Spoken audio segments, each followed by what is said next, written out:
Peace and welcome to the culture right here on the Black Star Network. Folks, we got a lot to talk about. Let's first discuss what happened last night with that televised January 6th hearing. I want to get your reactions for this first segment, folks. Just what did you think happened? How did you thought the proceedings went? We get your whole analysis and insight. We're going to get your response to that. Also, at the 3:30 mark, let's check in with Mayor Shawyn Patterson-Howard, the mayor of Mount Vernon, New York, to talk about her reaction to January 6th, her guns program to get guns out of the hands of young people, and so much more. And then later, let's discuss national news as we get an update from culture correspondent Ashley Banks. And there seems to be a growing voice, a growing call for Black people to arm themselves, for there to be some real gun control in this country. I'm going to share with you the latest person that says that maybe Black people should arm themselves and we can stop all the gun violence. We'll have that conversation. Stay with us. A whole lot to get to. It's the culture right here on the Black Star Network. Let's go.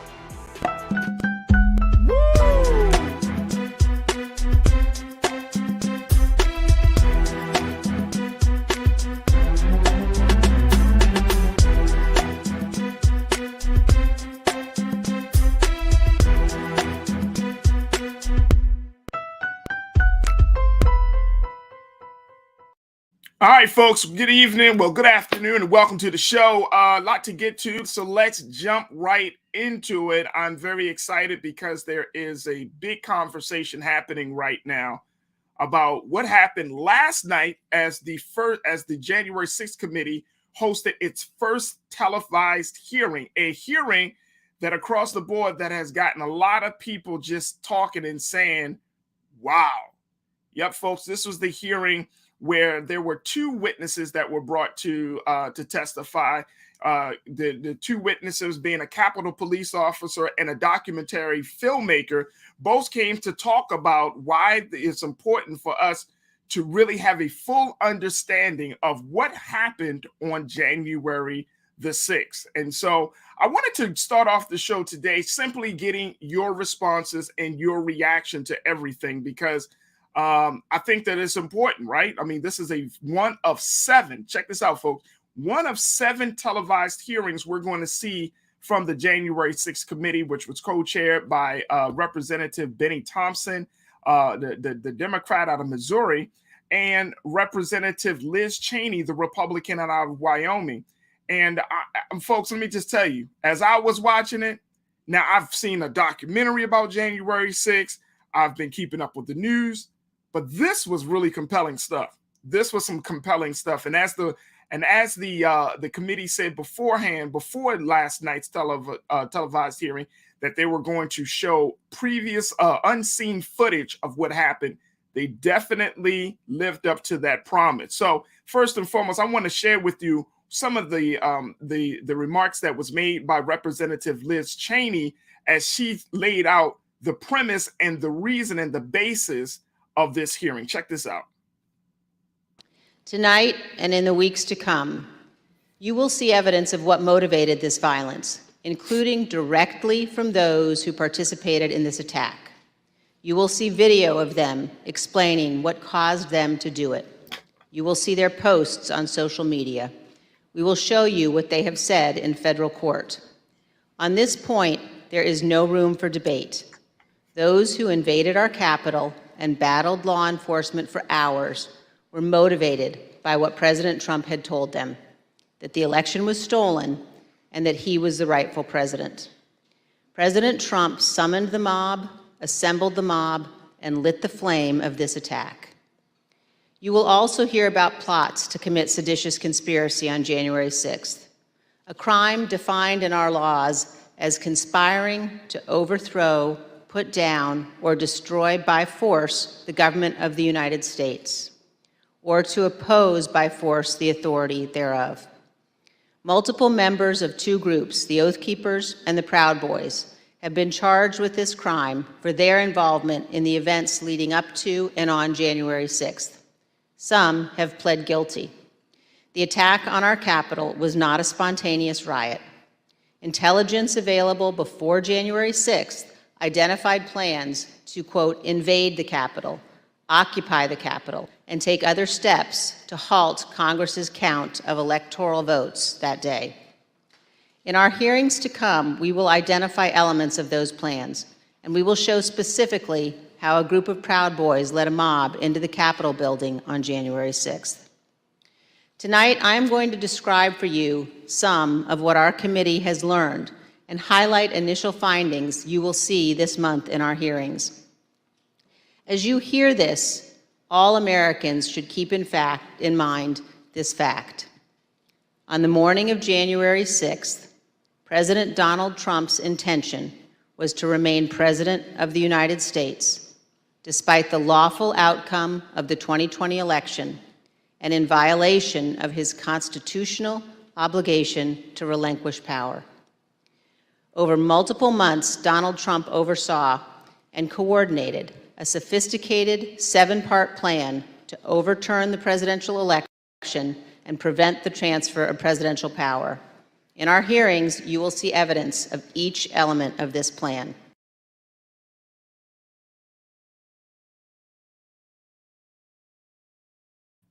Folks, that was Representative Liz Cheney of Wyoming just laying it out. And if you really listen to her language, it sounded like she was giving the opening statement of a criminal case here. You know what I mean? Using terminology such as "you will hear" and "what should you expect." I mean, even though this was not a criminal proceeding, this was simply a committee hearing.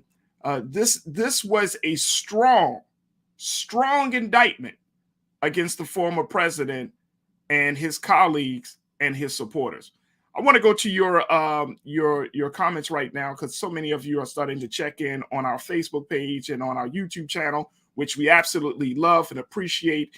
And Keenan, we want to go ahead and jump into those discussions, those comments, brother. Thank you so much. All right, my man Damon checked in. Damon, good to hear from you this afternoon. Watching those videos, I always feel a wicked spirit. Come on, man. Come on, man. Now, that was white rage at its like prime time. And I understand what you're saying, Damon. I understand what you're saying. And I thought that it was interesting that the officer that had testified yesterday, officer, and I want to make sure I get her name correctly, but when she testified yesterday, and we saw that video, I did not know. I mean, I remember, kind of in passing seeing some video of that officer, but I didn't know that she was knocked unconscious. She was knocked unconscious, and then she went back to the front line again to deal with that situation. And then to hear her story, it was certainly very, very powerful. So yeah, it was like a wicked spirit. It was something else. It was like this mob mentality. So Damon, I'm with you all 100%, brother. Let me see here. We got B Dizzle, good to hear from you, man. Dizzle checked in and said, I think the hearing was very impactful. I knew it would be. Yeah. I think this first one, and again, this is one of 7. I think this first one kicked it off on the right tone, in the right note. It speaks volumes. I think now, I know a lot of folks were looking at the Capitol Police officer, but I think the person also, and I'm glad that they brought him in, was Mr. Quest, the filmmaker. I think the way that he had that complete access, and Dizzle, you remember he had that access to the far right groups, the Proud Boys, Oath Keepers, and him just rolling to keep them cameras rolling. You see them in a parking lot, in the garage, and then Enrique Torres, who was the former leader of the Proud Boys, talking about working with the Oath Keepers to make this thing happen. I thought that was like deep. I was like, whoa, behind the scene footage of this? Whoo. So I would agree with you on that one. Brother King Lee, my man, King, good to hear from you, brother. King Lee says, look, I enjoyed watching the hearing on RMU. Thank you. Definitely appreciate you for tuning in.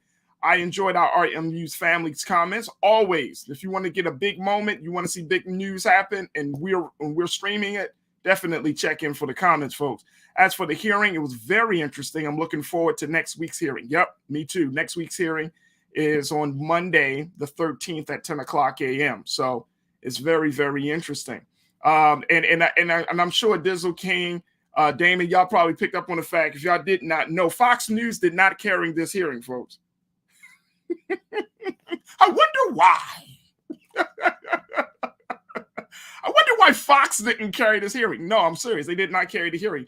Remember, the hearing was roughly from about 2 hours. So you're talking from 8 to 10.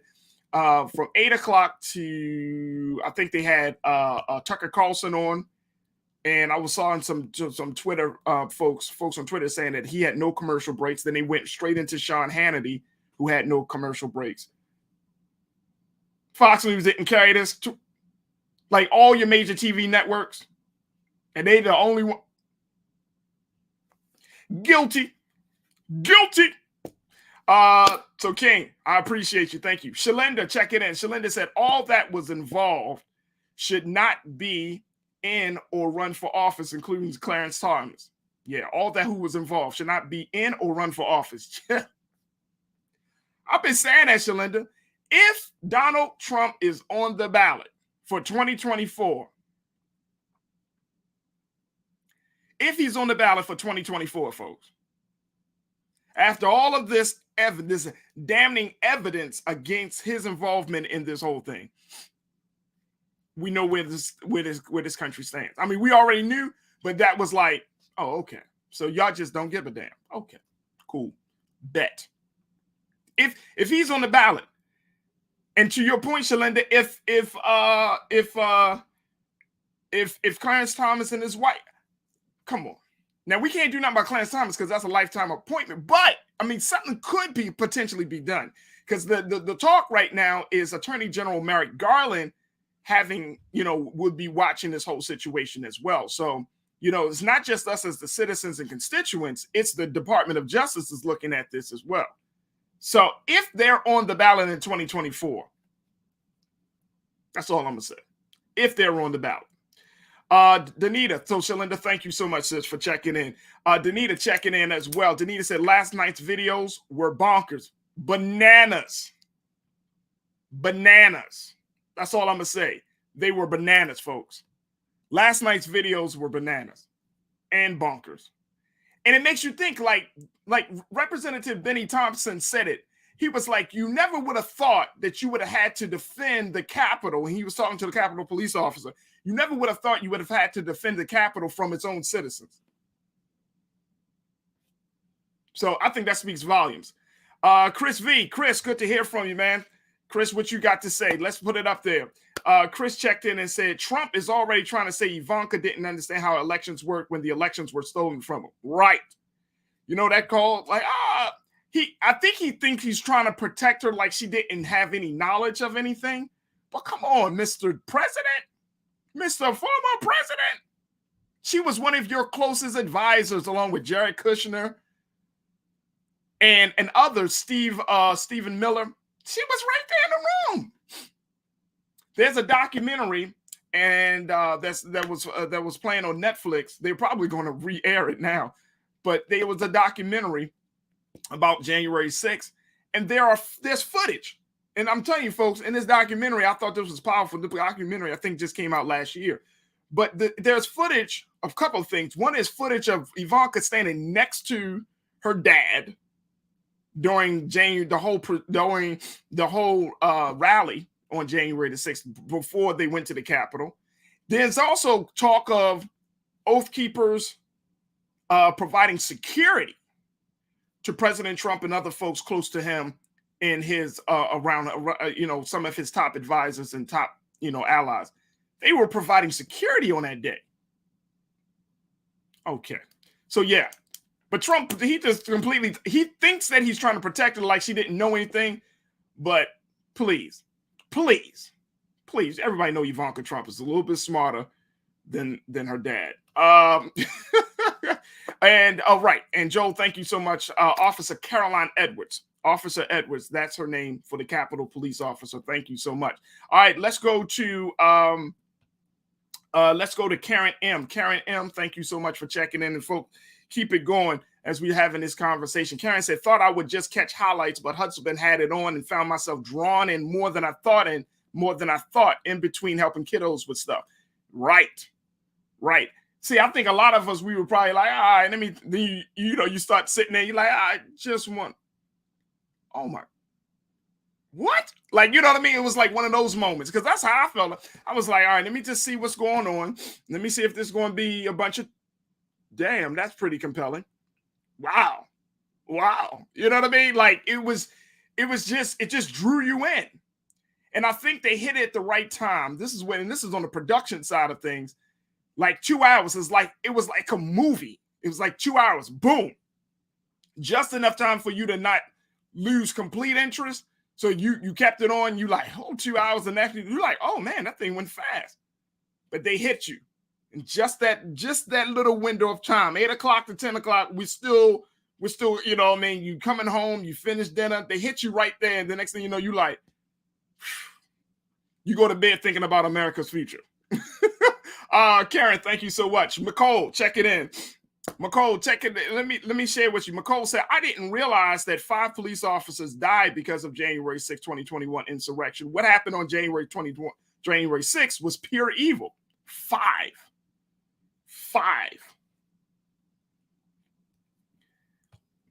And I couldn't imagine. And this is the humanity of this whole situation, folks. Could you imagine thinking that you're just going to do your job and not coming back home? I mean, you just could not imagine. The crazy part about it is all of the mob, the insurrectionists, and all of those, like the mob would really, they didn't even care. They were slamming the Capitol Police like they were the enemies. And some of them were police officers. Oh boy. Let me see something here. Who else we got here? Cherry Love, good to hear from you, Cherry Love.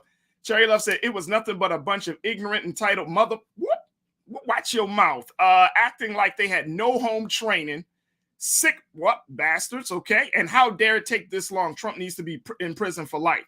Let me say, and I feel you, Cherry Love. I feel your passion. The thing about President Trump and his whole thing, they don't call him Teflon Don for nothing. And it's like anybody that has committed crimes over an extended period of time, you got people protecting you. You got people enabling you. You got people that have benefited from your madness, from your bullshit. And that's what we continue to see with President Trump. I know we got to take a break. Keenan, pull up the video deposition of Mr. William Barr. Take a look at this, y'all. This is William Barr. This is supposed to be Trump's guy, his attorney general. Check out what Mr. Barr had to say when he was questioned about the situation. No, just what I've been through. I had 3 discussions with the president that I can recall. One was on November 23rd, one was on December 1st, and one was on December 14th. And I've been through sort of the give and take of those discussions. And in that context, I made it clear I did not agree with the idea of saying the election was stolen and putting out this stuff, which I told the president was bullshit. And I didn't want to be a part of it, and that's one of the reasons that went into me deciding to leave when I did.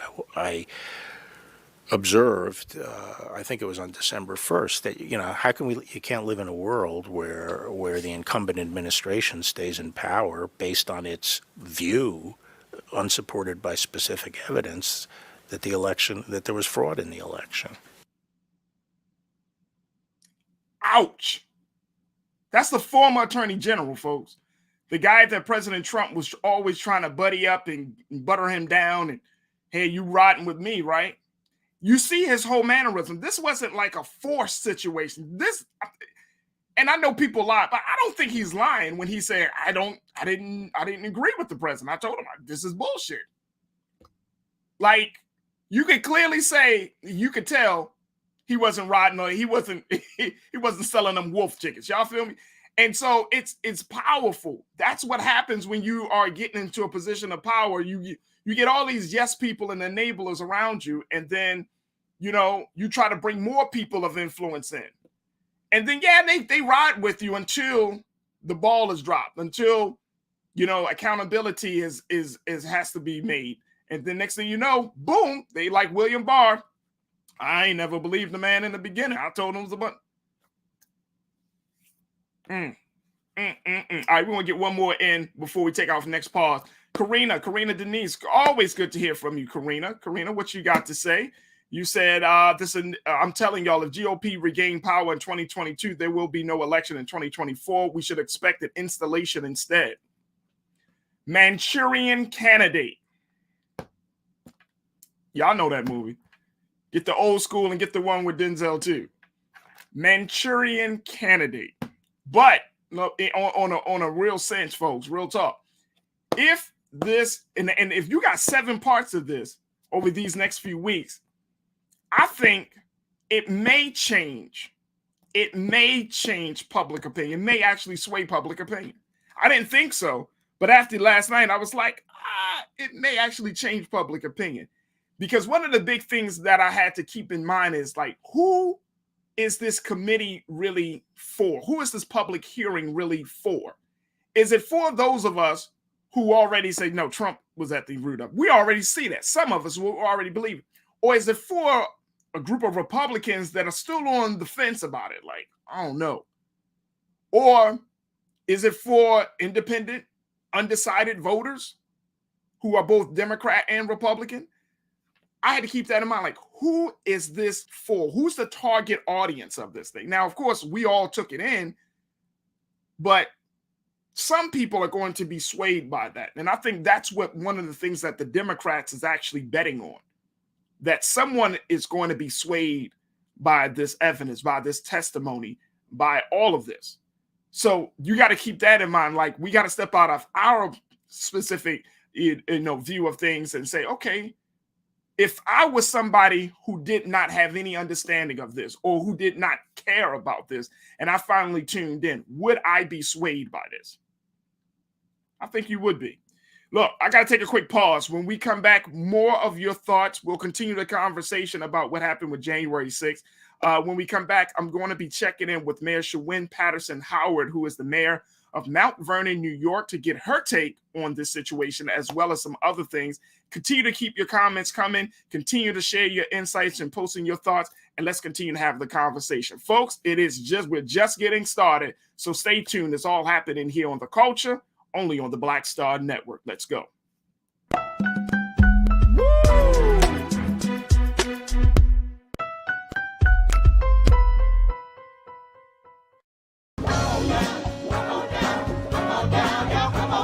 Welcome you to the launch of the Mass Poor People's Low Wage Assembly and Moral March on Washington, D.C., June 18, 2022. We are a new, unsettling force, and we are powerful. New, unsettling force, and we are here. We're rising up to demonstrate the compelling power that we, poor and low-income people, have to reconstruct society from the bottom up. And we need to do it with the loudest voices possible, the biggest actions possible. Because we know that there is no scarcity in this land. The only scarcity is the moral will to do what's right. Hold on, just a little while longer. We are those with sub-minimum wage jobs who can't afford sky-high rent. People with disabilities are the fastest growing minority group. It's crazy to me that in 2021, it's still legal for workplaces to pay a sub-minimum wage to people with disabilities. There are still so much trial and tribulations that we go through as Indigenous people. We can't get a decent wage to sustain ourselves, nor can we get adequate housing. Veterans across this nation say enough is enough. We can't pat essential workers on the back on one day and then cut their health care the next day. Health is a political choice. What more do I need to do to prove that my voice is just as valuable as anyone else's?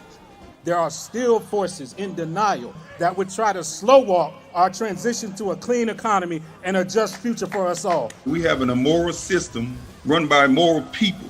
But together we walk and we walk and we fight. It's time for a change. Reconstruyamos esta gran nación. See, we are people of resilience as we fight these interlocking injustices together. When we work together, mobilize together, and rise together, we become a voice for the voiceless, and we become an agent of change in a time where great change is needed. We need the third Reconstruction to ensure that deaf people, people with disabilities, and all people can have the right to live and to thrive. We know what they are doing, but the question is, what are we going to do? Reconstruction begins when we change our mentality and say it's time for you to get your foot off of my neck. Justice is coming soon. Hey, do you believe that of today?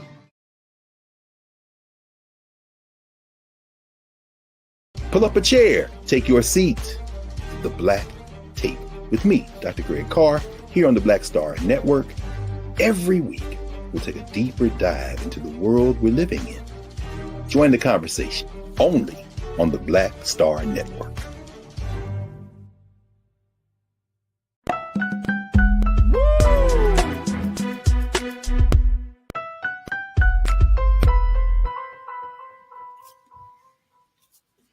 Folks, welcome back. Just starting off the show, having your reactions to what you saw last night for the first televised January 6th committee hearing that was presented to us. Big conversation about what actually happened on January 6th. What were some of the things leading up to the moment that the Capitol was stormed, and most importantly, what will be the impact? Again, this yesterday was just the first of 7 televised hearings. The next hearing will take place on Monday, June the 13th at 10 o'clock a.m. Eastern Standard Time. And that will also further go into some of the philosophy, the ideology. Yesterday was going to focus on these far right groups, Proud Boys, Oath Keepers, what level of involvement or why, or how did they get involved in that, and what happened on January the 6th. But now we're going to start to get to looking at the big lie. So it has already started. The committee had laid out a very compelling case last night, and we should expect to see more of that on Monday. We're going to continue to get your comments on this, but we did want to include to have our very special guest to join us at this point. We are checking in now with the mayor of Mount Vernon, New York, Mayor Shawyn Patterson-Howard, to talk to us about some of the things that she's working on and looking at the big picture of where we are in this country, how it's impacting Black communities and communities of color in this country. So we want to welcome to the culture here on the Black Star Network, Madam Mayor Shawyn Patterson-Howard. Madam Mayor, good afternoon. How are you? Good afternoon. How are you? I'm good. You know what, Madam Mayor, first and foremost, I know this is the crazy time for the state of New York right now, considering all that it is happening. But I wanted to start off the conversation to get your reaction to what was said, what was on display for the American people yesterday. What did you think of the hearings last night? I sat there with my husband and I watched 2 hours of it. I had to stop myself from acting like Donald Trump and just going off on social media. I could have had 20, 30 posts easily, but my husband, God bless him, husband of 34 years, he said, babe, no, it's not going to be a good look. But, really, I mean, honestly, come on, I can sit here and try and be sophisticated and talk like a mayor, or I can be our average American right now, regardless of your socioeconomic or your educational levels. You had to know it was crazy. I felt like, Mr. Thompson became my hero last night as he really laid it out, how ridiculous, how racist, how this really just takes us decades back in time, what we saw and what we experienced. And then I had to give Liz Cheney, even though I don't agree with her on everything, I had to give her props. Yeah. She laid out an argument. I did, one of the posts I said is that the Republican Party of Ronald Reagan, Colin Powell, Michael Steele, Bush, died a violent death. And this sick, demented, ignorant acting leadership is an abysmal shame to the American people. The far politics and the far left, far right politics is something that's going to destroy this country. We have to find a way to come in the middle, but more importantly, we have to speak the truth. The era of disinformation, misinformation, malinformation, no information, and just straight out ignorance, it has to absolutely stop. It has absolutely. to stop. Absolutely. And you know what? This is a very interesting place for Black political leadership, as well as Black citizens of this country, Black constituents of this country, because, one, we have never seen this level of white rage the way that we saw on January the 6th, right? And you've heard the comment, I'm sure you heard this conversation just as much as I have, Madam Mayor, where people were saying, if it were Black folk. Oh, those were some of the things that I wanted to put on social media. I honestly did. I said, we've been killed for Skittles. We've been killed for untaxed cigarettes. We've been killed for, looking the wrong way at someone. And for them to be able to barge onto the Capitol grounds, to break in, to snatch up police, to toss police, and automatic rifles were not turned on them, and thousands of rounds of bullets popping off against this domestic terroristic act. It was unbelievable. We had seen a lot of things on TV and on social media since January 6th, but some of the footage that came last night and also the way that it was laid out, it was unbelievable. And even on my post, I had some people in my community and communities around me saying, oh, well, this is not true. Didn't you see all of those police officers in other clips letting them in? Well, that doesn't mean that this was not an act of terrorism. It just means that those police officers were a part of this terroristic activity. And when you saw the way that they moved in military style and the different flanks, we understand that our military has racist people in it, because they came home and they took everything that they learned from the military to really carry out this domestic terroristic threat. But what we said is we have to make a commitment to protect our country from threats, both foreign and domestic. Correct. And I think this is something that we are failing to do right now, is we are very quick to respond to external threats. But when it comes to the internal threats of racism, we try to whitewash, water down, homogenize, and distance ourselves from the truth. Yeah. I felt people really needed to watch this last night, because when you start talking about critical race theory, they will try and change current history. They're already trying to change past history, but we have to watch this for ourselves, because this is current history taking place. And if we don't deal with this type of current history, it will continue to be the future history of this country until we cannot recognize it any longer. I would wholeheartedly agree. I think one of the big concerns that I have right now, Madam Mayor, is as we look at not just what happened on January the 6th, but also just in terms of the state of our democracy right now, is that we want to put the failure on one person or on one moment like January the 6th versus looking at the big picture, that there were a number of people and there were a number of events that had led to not just January 6th, but that has led to the place that we're in right now, with the polarization of politics, with citizens feeling like their voices aren't going to be heard, so they resort to violence. With people feeling very, very like the morale of this country, the confidence and trust that people have in government is at its all-time low, according to some of the latest data. I mean, that's one of the concerns that I have. It's easy to say this is Donald Trump's fault, but it's much harder to say, this is a culmination of things that has brought us to this place, because Donald Trump becomes the scapegoat. And even if Donald Trump is locked up or something would happen to him, it doesn't fully eviscerate it doesn't get to the root of the problem. The root of the problem is not Donald Trump. He's the cause, he's the effect, but he's not the cause of it. And that's one of the concerns that I have around, having these big conversations. How do we make sure that we have discussions to get people to see the big picture? So one of the things that I believe really caused the devolution of truth and of real news is these 24-hour news cycles, right?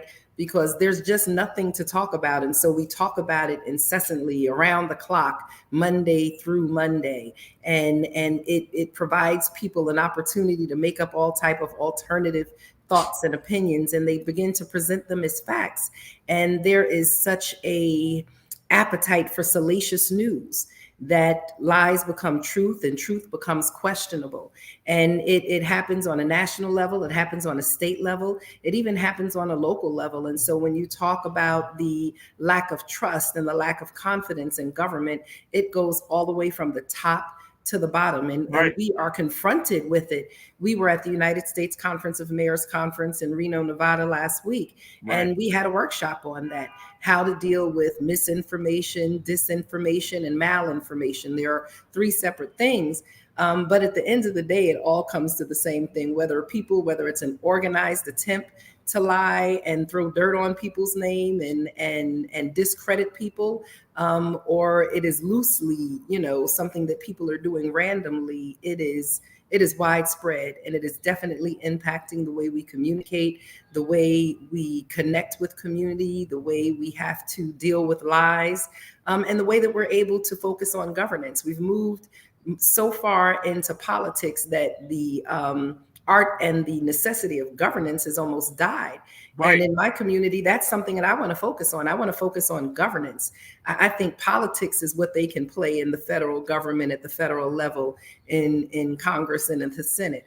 But we understand as mayors, we're boots on the ground. We're having to deal with everything from potholes to garbage pickup to public safety to, food security, the health and the economic, mobility and prosperity of our communities. We don't have time to deal really with partisan politics when it comes to the local level. We have to deliver. This is not a place where we get to pontificate and think of theories and play games. We have to do the work. And so as I sat with several hundred mayors, we really talked about the impact of this disinformation and the misinformation and the malinformation and how it's trickled down and really impacts the way that we govern locally and how we're able to communicate with our constituents, or some of the things that we have to plow through just to get the basic information out, because there's so much noise.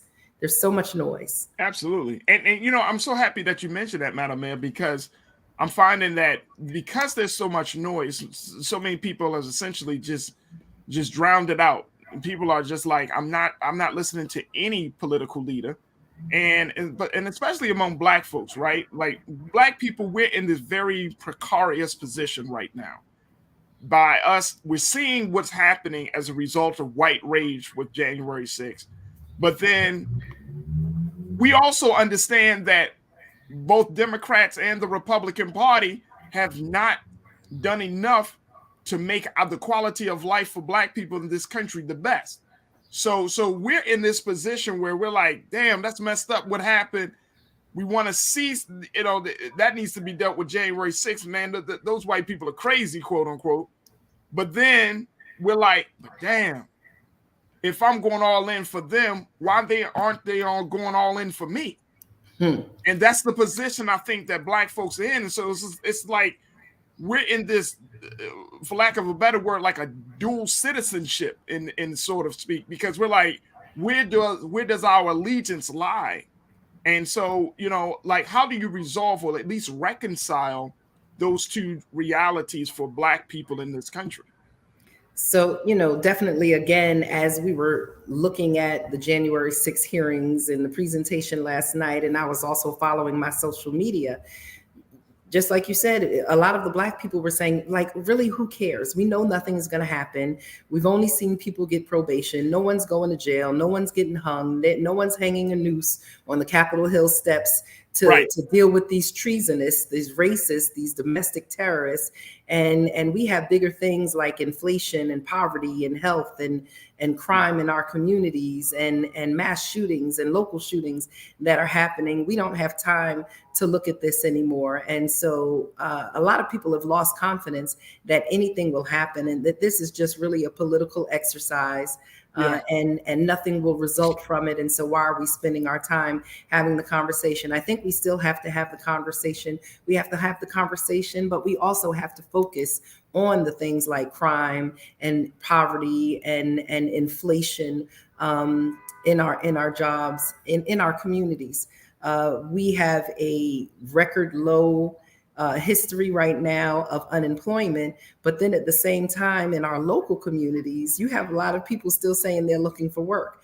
They don't necessarily want to go back to the retail jobs, to the restaurants, to the supermarkets, to the minimum wage paying jobs. And so we're focusing in communities of color on reskilling and upskilling our residents. How do we retool them? How do we prepare them for the jobs of the current and the future? Because automation is taking away so many of the jobs that our people have in Black and brown communities. And so I don't want to call the hearings a distraction because they're very important.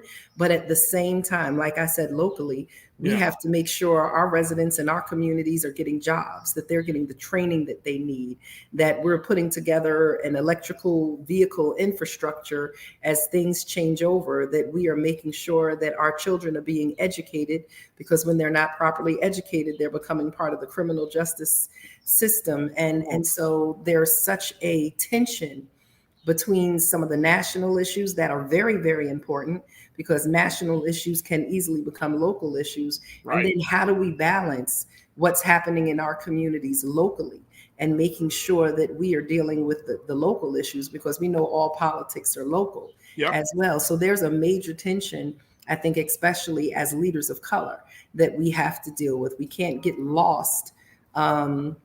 We can't get lost in either one. We have to find, I guess the best way to call it is, it's the word we've been using for the last 2 years, a hybrid approach, balancing the national and the local issues. And I say that because when you look at voting rights is something that they've talked about nationally. And here in the Northeast, we're like, we don't have to worry about that. We don't have to worry about that. But here in New York, as I sit, and we're looking at the governor's race, and right now there's nothing locked up. If we have a shift in our Senate, if we have a shift in our assembly, if there's a shift in the governor's race, then it immediately, overnight, it becomes an issue in New York, one of your most progressive states in the country. And so we can't ignore what's happening in other parts of the country, because at this moment we have progressive or Democratic leaning people in office. So like I said, it's really a balance of how to manage your politics locally and not lose sight of what's happening nationally at the same time. Absolutely. I would wholeheartedly agree. It is a delicate balance that we have to try to continue to conduct. Now, one of the things you mentioned, Madam Mayor, is the issue around crime. Public safety was certainly on the ballot for this past primaries. You're actually working in your respective city of Mount Vernon. You're working on a program called the SNUG program, with the SNUG program, which I thought was pretty interesting. It's guns spelled backwards. Yes. Talk to us about SNUG. So actually, before I became mayor, I was the CEO of the YMCA in Yonkers. And as CEO of the Y, we were the first SNUG program in the state of New York. There are now 15 SNUG programs, and then another 15 to 20 credible messenger programs in New York City. So New York State has about 30 programs like this. So SNUG came from Ceasefire Chicago, which then changed to Cure Violence. And it really focuses on changing the culture, We understand that violence is a public health issue and that we have to change the norms, change the way of thinking, changing our practices in the community. And so really these programs where you use incredible messengers, people who've been part of the life, part of the street life, have been shot people, have been involved in the criminal justice system, that we're training them as credible messengers to reach out and work with individuals between the ages of 14 and 30, 14 and 35. Also, these individuals, are people who've been shot, who've shot someone, who are involved in street level activity, who are a weapons carrier, who are known by the criminal justice system. And so the focus are that you're going to use these credible messengers as outreach workers to reach out those who are most likely to shoot or be shot. And really, it's a harm reduction model where you're meeting people where they are. And so if somebody is, a hustler, a known drug dealer, your focus in engaging them is not necessarily at the outset saying you can't sell drugs. Your focus is, well, if you have a beef and someone takes your corner, instead of shooting them, come and talk to us and let us do a mediation. Let us mediate this street beef so that blood won't have to flow down the streets. And part of the conversation that I used to have with some of the drug dealers at that time, I said, look, if blood flows down the streets, then the mobile command stations are going to be put up in the neighborhood with the cameras going up, high lights, and no one's making money, right? So we were never saying that people should have the right to sell drugs, but with harm reduction, you have to meet people where they are. And it was very, very effective. We saw an 87% reduction in our first 18 months in shooting incidences in Yonkers. Here now as the mayor of New York, of Mount Vernon, we continue to see a reduction in shooting incidences. And people say, well, how do you know? We look at our data. We look at how many shots fired and how many people have been shot. But then also we know, based on the mediations we do, the relationships that we have, the numbers of shootings that we've been able to prevent through mediation, the number of people that we've helped to get outside of the gang life, the street life, the drug dealing life, whatever it is that they're doing on the streets that puts them at high risk for being shot or shooting someone. We know the number of people we've helped to get jobs and increase their education and help them focus more on their family and raising their family than being out there on the block. And so credible messengers are very important because they know the life, they've lived that life, they have the lived experience, and they can speak to some of these younger brothers on the street in a way, I'm trained as a social worker. I'm a credentialed social worker. And I've worked in substance abuse and gang intervention and prison reentry for a long time. But the conversation I'm able to have, even though I'm very credible, is different than, Keith, who might have been one of the biggest drug dealers in the area, served his time, came home, and he can have a conversation in a different way with a different weight. His water is heavier. He's able to carry it in a different way. And so we've just seen positive outcomes through the SNUG program. We've added social workers to those teams and trauma counselors, because you need the trauma counselors for those who are out there in the street. They're dealing with PTSD or more CTSD, chronic traumatic stress disorder, because when you're still out there on the block, there is no such thing as post-traumatic. You're still living in that life. You're still hearing bullets firing. You still have to watch over, look over your back. And then the other thing that we're adding now in the state of New York, in partnership with the Division of Criminal Justice Services, is job developers and job coaches, because we know that the way out of the life is making sure that people are able to replace that money with legal money. And I've said in other places that cash is the currency of urgency. And so if we can't replace the cash that people are earning on the street with cash that they're earning through a job or a career or helping to restore their hope, then it's going to be very hard to get people to walk away from a life that they feel is taking care of them and their families. I love that. Cash is the currency of urgency. I love that. Never heard that one, Madam Man. So I'm going to use that one. No, but I actually love that. And the fact that you bring those different skill sets to to the mayoral's office, I think that's what's needed. I mean, you know, if you're going to be a public servant, understand how the public works, understand the challenges that face the public, you know, by you being a social worker, by you understanding prison reentry, by you, I mean, that is all commendable, because that puts you in the space of serving people and not expecting people to serve you. You know, you don't become, quote unquote, a rock star celebrity mayor. Absolutely, but you become a public servant. And that's what I say. I tell people I'm not a politician. You know, prior to taking office in January of 2020, I'd never held a public office, you know, ran for office.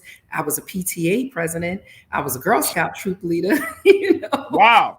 Those wow. Are you really feeding the community, Madam Mayor. I'm an ordained minister. You know, there's just different things. I've worked in HIV/AIDS, mental health, substance abuse. I ran the drug courts, started needle exchange programs. So when it comes to understanding community, I understand community. But at the same time, you know, other than having my degree in social work, I have my degree in public administration, which is government or public service. You know, running public organizations, and then planning and public policy.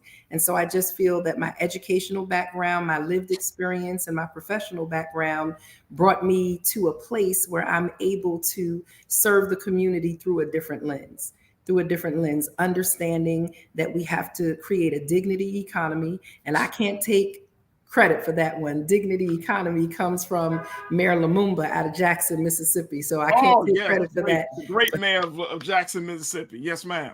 That's my dude. And as we were talking all throughout COVID and some of the work that we were doing with the Black mayors, the African American Mayors Association, and then quite a few of us participated in a program called Just City, Mayors Institute for City Design, Just City, looking at how we redesign and reimagine our cities through the lens of justice and equity, and making sure that the places that have been redlined now become green-lined for development and investment and proper housing and jobs and job training.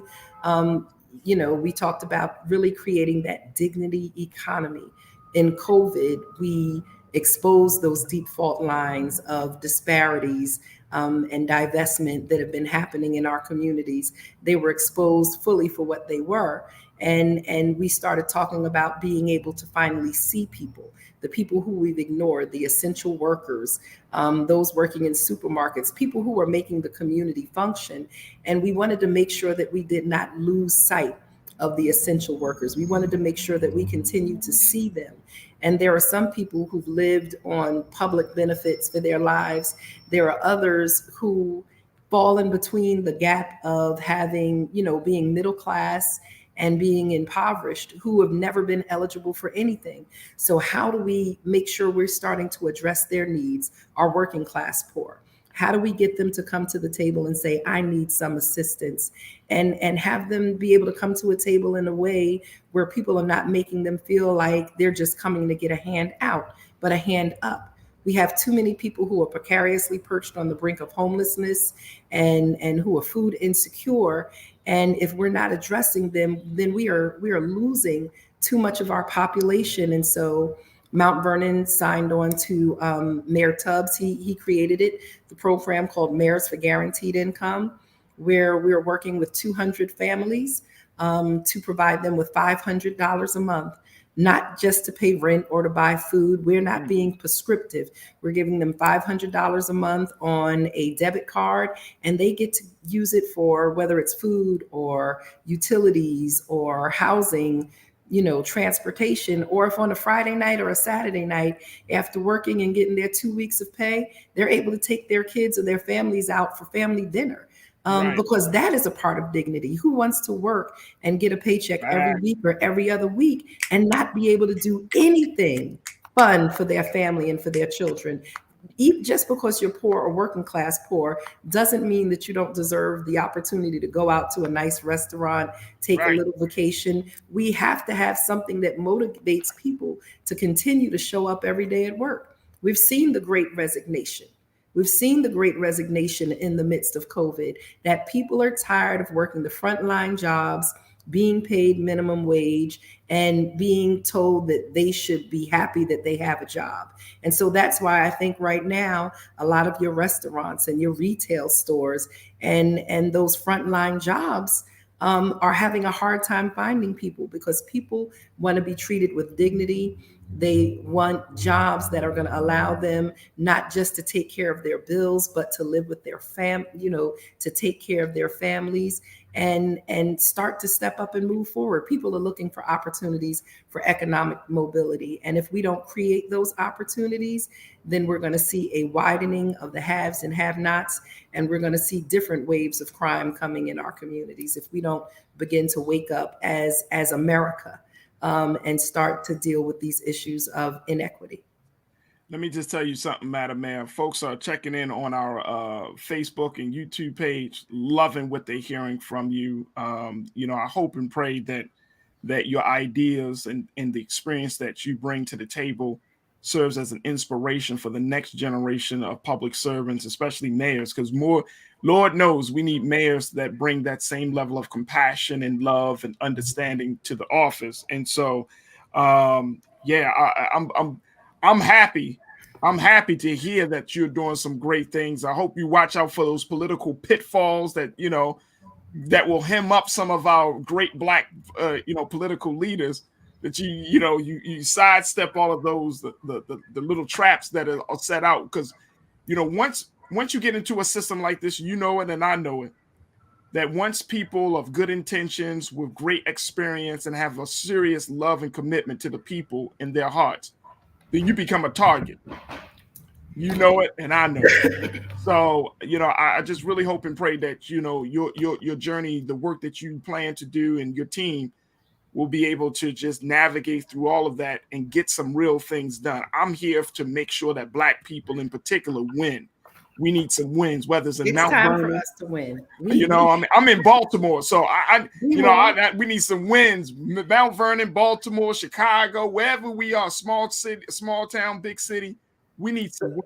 But I think down there with my brother Brandon Scott, who I think is doing some amazing things very soon. Yes, ma'am. He brings it. I'm a Howard graduate, and so I've spent a lot of my time up in the Baltimore area. Awesome. And I still have family down there who's part of the culture. And if we talk offline, I'll let you know who some of them are. You might know them.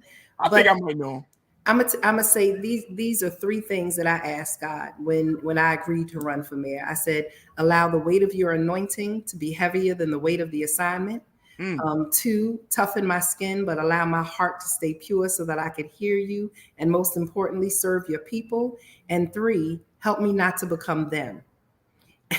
And the help me not to become them is the one that I feel that I have to lean on the most. Because like you said, there are pitfalls, and people become entitled in this position. They become power hungry.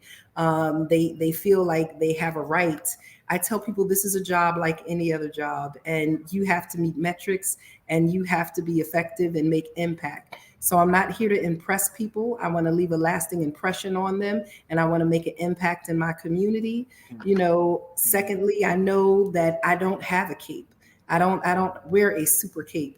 And for all of the people who, we're always trying to push, because oftentimes we're the first.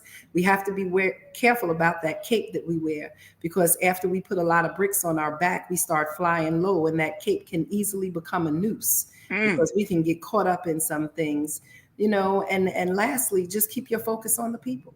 Keep your focus on the people. You have to keep people around you. I say the greatest responsibility of power is restraint, right? That's one of the things that have gotten us in trouble, because we don't know how to manage and to deal with power. So when we get power, we go ham with it. And then, like you said, you can't use this position for celebrity purposes. It is all about servant leadership. And as long as I stay in that position of servant leadership, and as long as I surround myself with people, other leaders who I demand that they push back, because if anyone who works for me, they'll tell you, I demand pushback.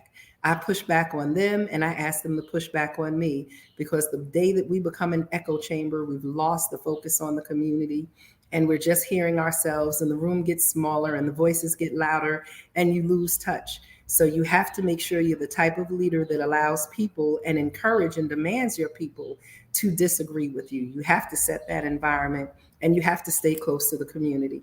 So I go out and I'm in the community and I'm touching my people, and I try and make it easy for them to touch me. My family's been in Mount Vernon for over 150, 160 years. My grandfather was the first Black person to ever work in City Hall. And here I am now as his granddaughter sitting in the seat of the mayor. And he started as a porter in the basement, shoveling coal and cleaning the building. So I don't feel that I've arrived here because I was entitled to it. I feel that I've arrived here because me and my family have served this community, and they've taught me about service. And I continue to stay focused on service. And if I stay focused on the service, if I understand that I continue to serve the people that put me here, then hopefully I'll be able to avoid the pitfalls. And if I don't, then trust me, my family will keep me in check, as well as my mayors through the African American Mayor Association. I am the vice president nationally of the African American Mayors Association. And I feel that organization is a saving grace. We are re-strengthening and re-upping our platform. You will see more coming out from us. Mayor Frank Scott of Little Rock, Arkansas is our national president. And so look for where we're going to be coming, because the African American Mayors Association, we're going to be coming out hard. We're going to be really focusing on a national agenda and just drilling down, because if we miss this moment in our country, if we miss this moment in time, then we're in trouble. And so please know that the African American Mayors Association, we are focused on the finish, not on the folly. We're focused on what we need to do to finish and push our communities forward so that we can all win. That's our focus. And the one thing I know is that the Black woman in this country is at the bottom of everything. And as if we invest in Black women, everyone wins. Everyone will win. If we focus on Black women, everyone wins. Madam Mayor, you came on this show ready to you're trying to populate your city, man. Black folks about to come to Mount Vernon and take over.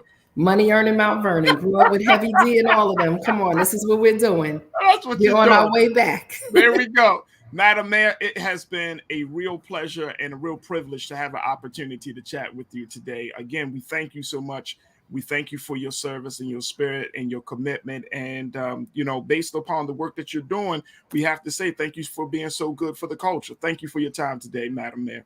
Thank you. Blessings. Blessings. Madam Mayor Shawyn Patterson-Howard of the city of Mount Vernon, New York. Folks, we got to take a quick pause. When we come back, let's check in with some updates about some of the other national news with culture correspondent Ashley Banks. Stay with us. It's The Culture on the Black Star Network.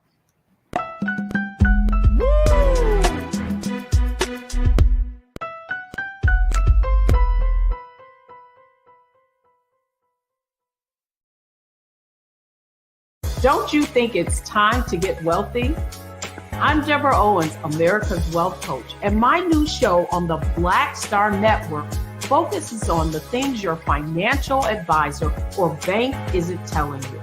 So watch Get Wealthy on the Black Star Network.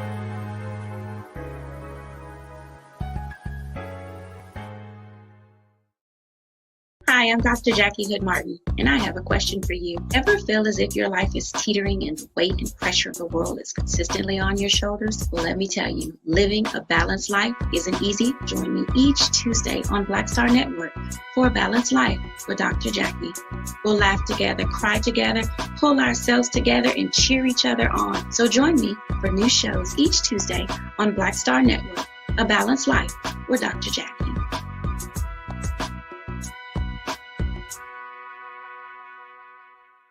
Pull up a chair, take your seat. The Black Tape with me, Dr. Greg Carr, here on the Black Star Network. Every week, we'll take a deeper dive into the world we're living in. Join the conversation only on the Black Star Network.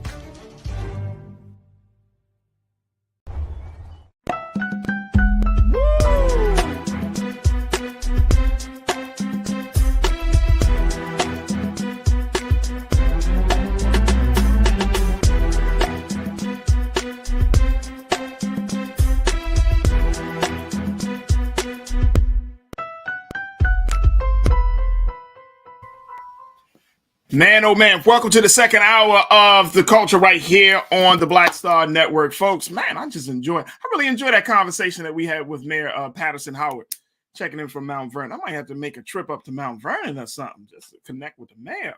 Y'all was feeling that?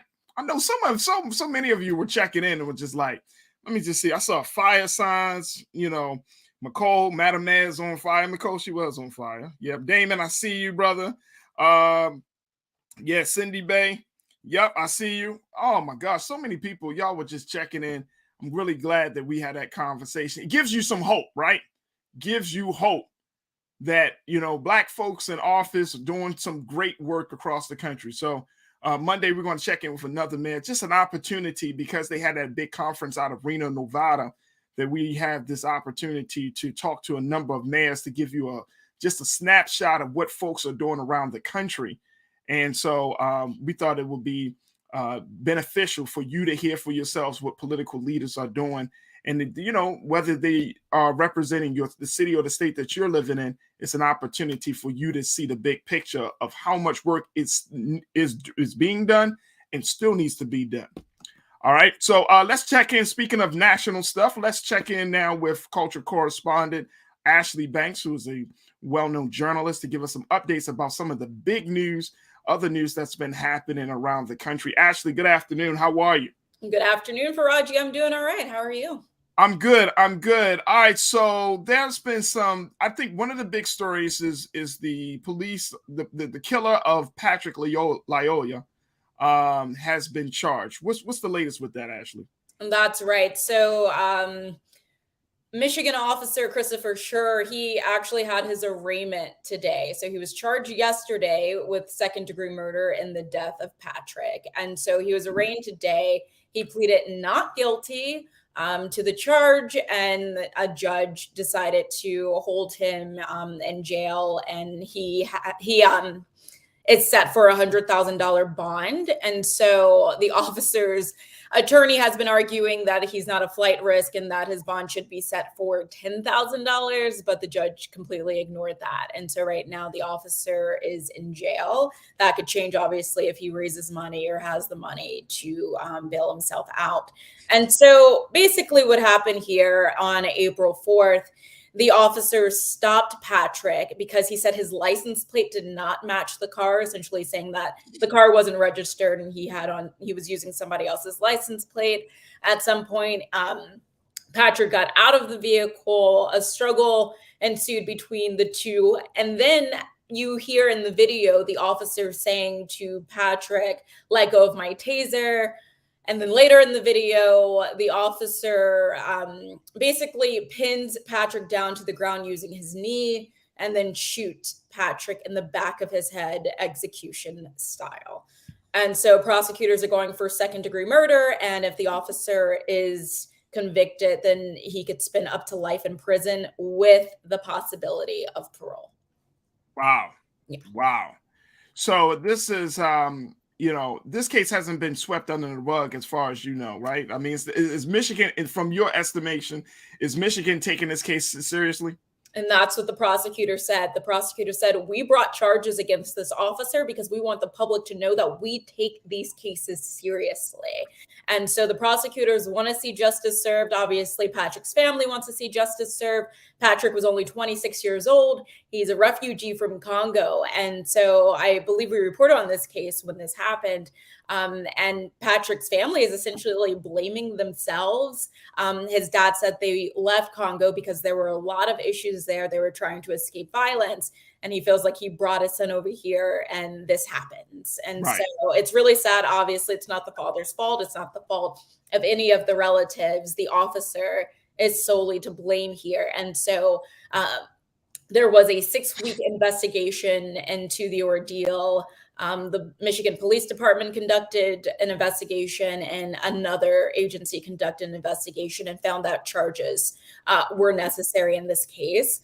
But the hope is that this officer is not just charged, that he is also sentenced. But in the event he isn't sentenced, it sounds like there could possibly be a civil suit that may be filed against the officer and maybe the police department. But Benjamin Crump is representing the family. So we could potentially see that happen. And unfortunately for Farajii, we've seen time and time again that settling with a civil lawsuit is the only justice that a lot of Black families see. Absolutely. I want to bring in Shanadu, one of our culture crew members. Shanadu, thank you so much, brother, for being here with us. When we look at this situation with this particular case, and I mean, Ashley's bringing up an excellent point, that a lot of times justice is just based on monetary form. Mm-hmm. But when we look at the implications of a case like this, I mean, I'm wondering, Shanadu, when do we get past the money talk? When do we get past the just saying, hey, I want this officer fired or terminated or just locked up? When do we get to some real strong either policy, legislation, something more substantive that's going to drive home the point that you can't keep killing Black people indiscriminately?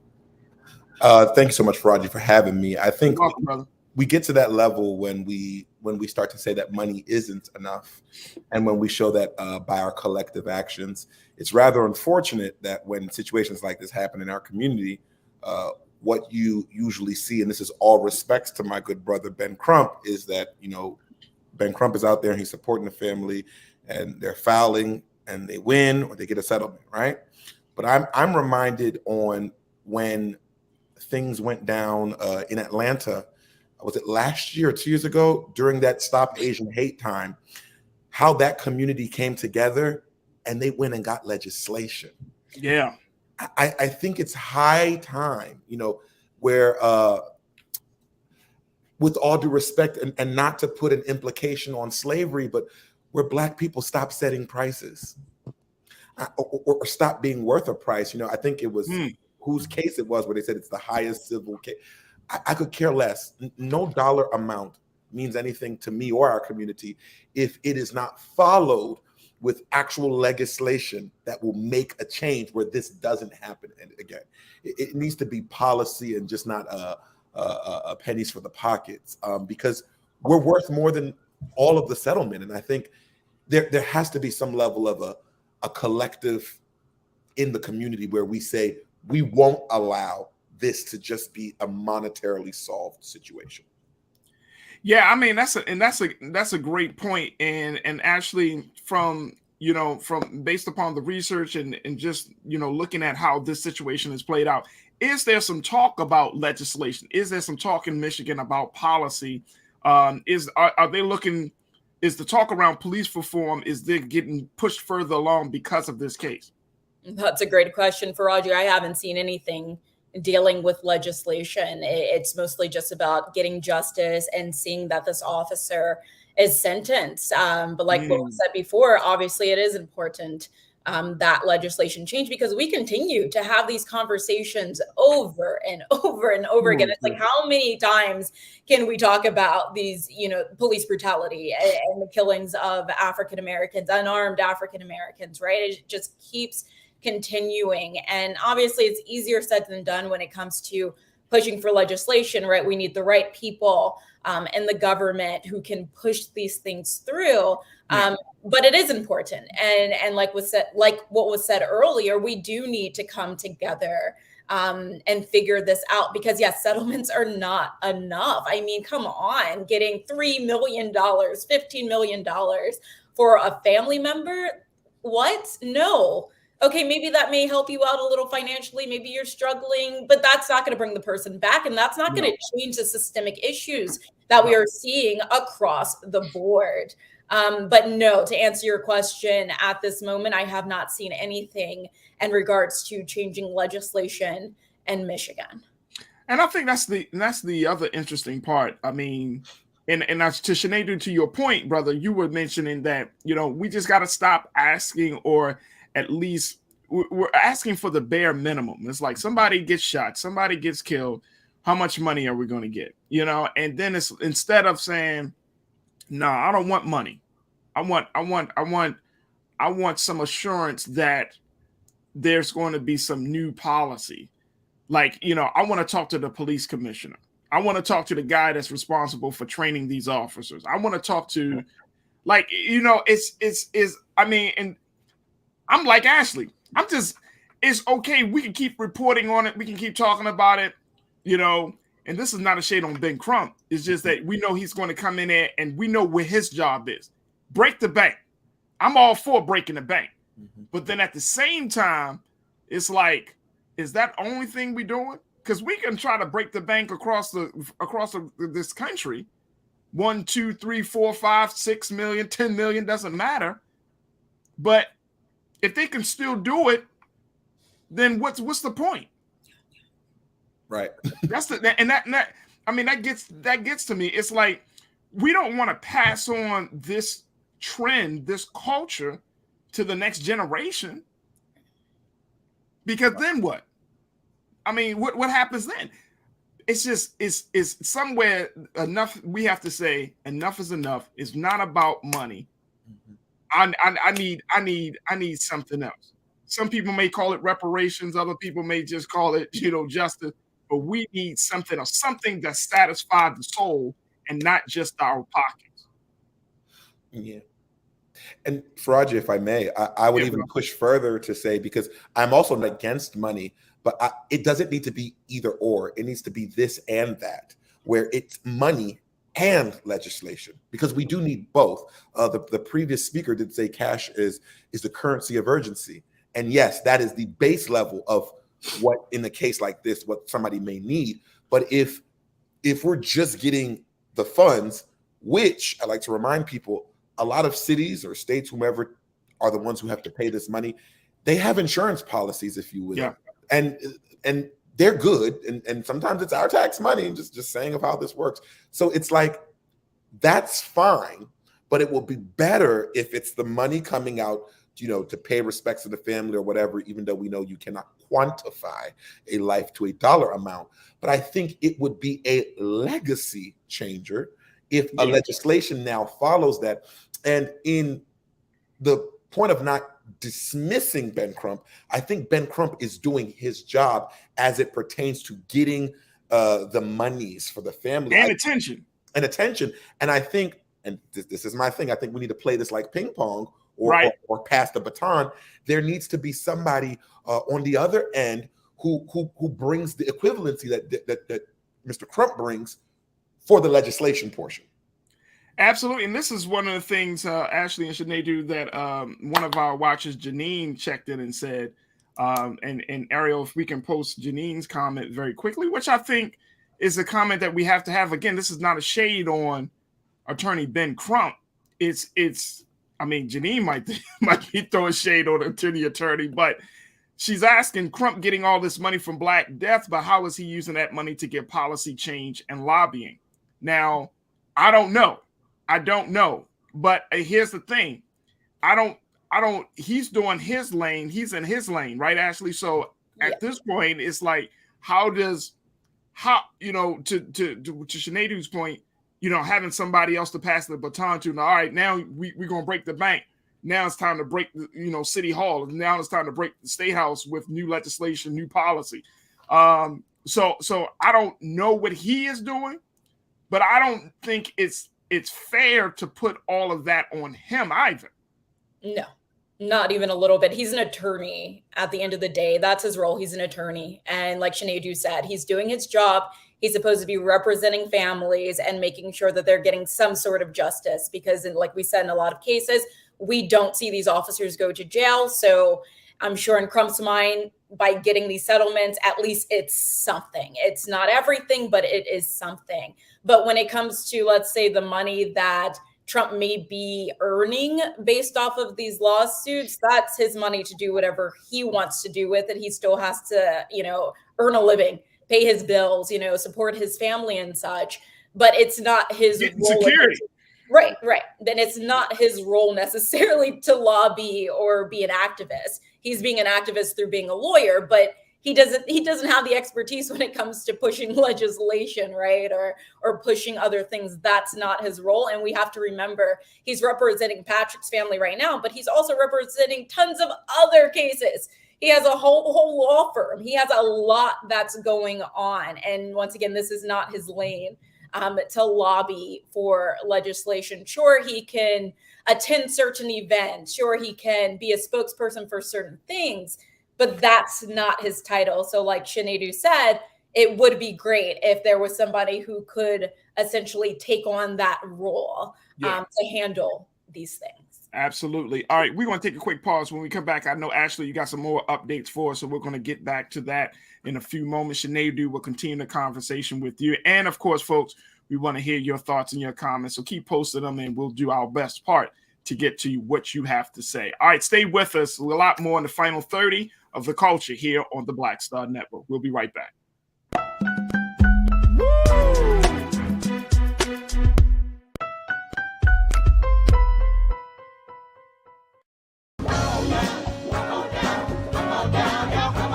Welcome you to the launch of the Mass Poor People's Low Wage Assembly and Moral March on Washington, D.C., June 18, 2022. We are a new unsettling force, and we are powerful. New unsettling force, and we are here.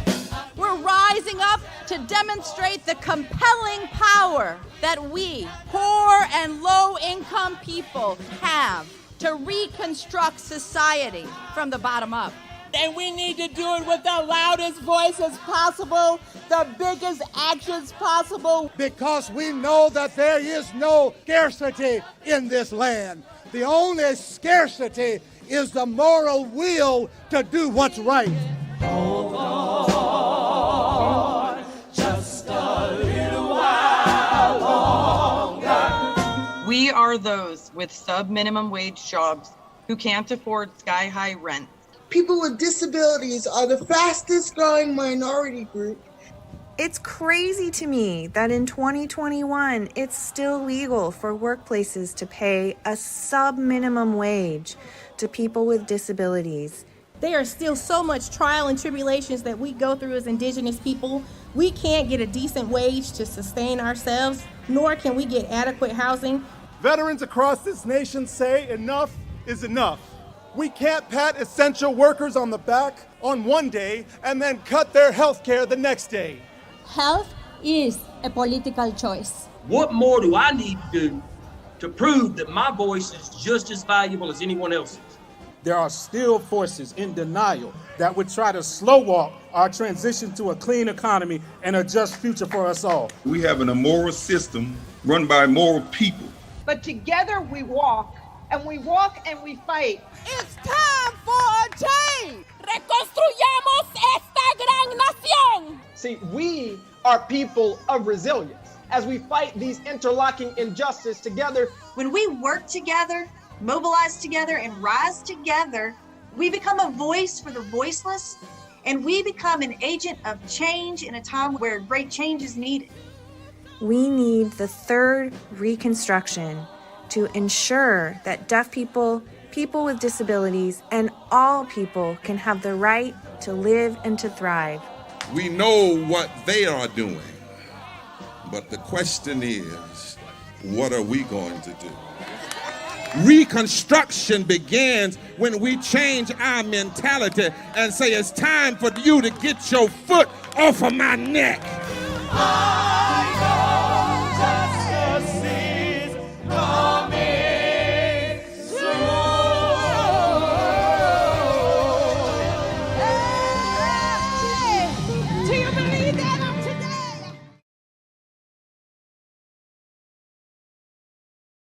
Hi, I'm Dr. Jackie Hood Martin, and I have a question for you. Ever feel as if your life is teetering and the weight and pressure of the world is consistently on your shoulders? Well, let me tell you, living a balanced life isn't easy. Join me each Tuesday on Black Star Network for A Balanced Life with Dr. Jackie. We'll laugh together, cry together, pull ourselves together, and cheer each other on. So join me for new shows each Tuesday on Black Star Network, A Balanced Life with Dr. Jackie.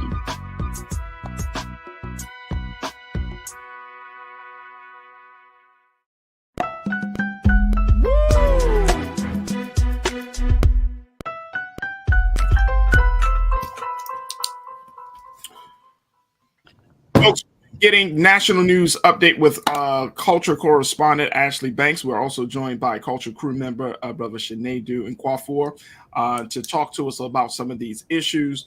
And we're going to jump back into the conversation. Ashley, you got some other updates for us? Yes. So Earlier this week, Washington Commanders defensive coordinator Jack Del Rio tweeted something very controversial. And so he compared the January 6th riot to Black Lives Matter protests. He said the Capitol riots, as you can see, were a dust-up. And that since they're being investigated, the people who tried to overthrow the government are being investigated. He said that Black Lives Matter members should be being investigated as well because of the protests that took place. And so he faced a lot of backlash because of that, as you can imagine. And so he apologized a couple days later. However, he kind of still like stood by what he said. It was more like an apology, I believe, to keep his job, as opposed to apologizing because he really thought what he said was insensitive and just straight out wrong. And so today, just a few moments ago, there was breaking news that the Washington Commanders head coach fined him $100,000 for his remarks. Now, the NAACP president, he was basically demanding that he be fired, that Del Rio be fired. I want to read you a quote from him. Sure. Let me get it here.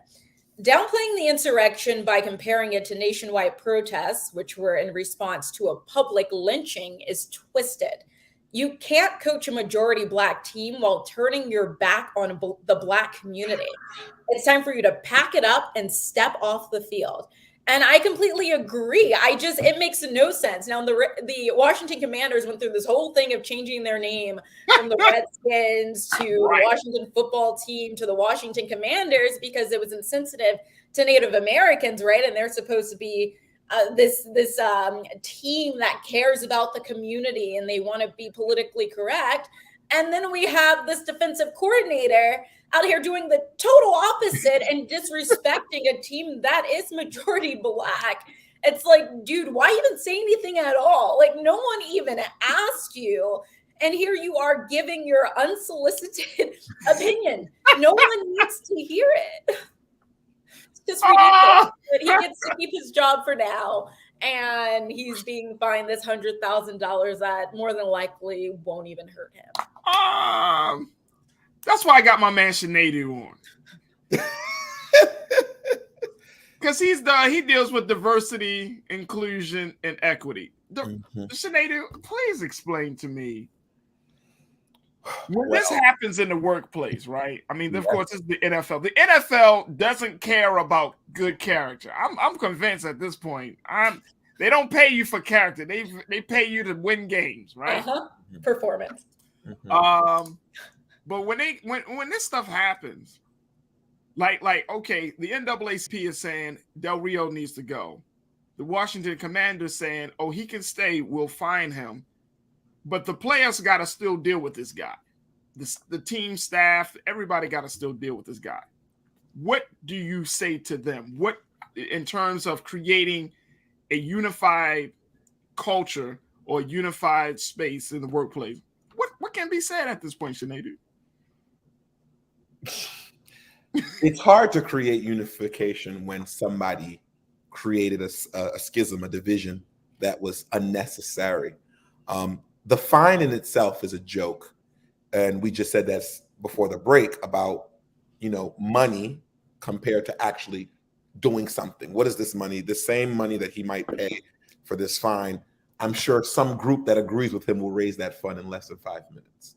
We've seen this happen so many times before. But what I find interesting about what he said, talk less of what they're going to do about it, and I think it's really important, is this idea that we have in the workplace and society that you've seen in this country so many times. I'm going to reference a movie, Amistad, if you haven't seen it. It was about slaves being taken from one place to another. But when the slaves kind of try to do an uprising, it's this look of, how could you?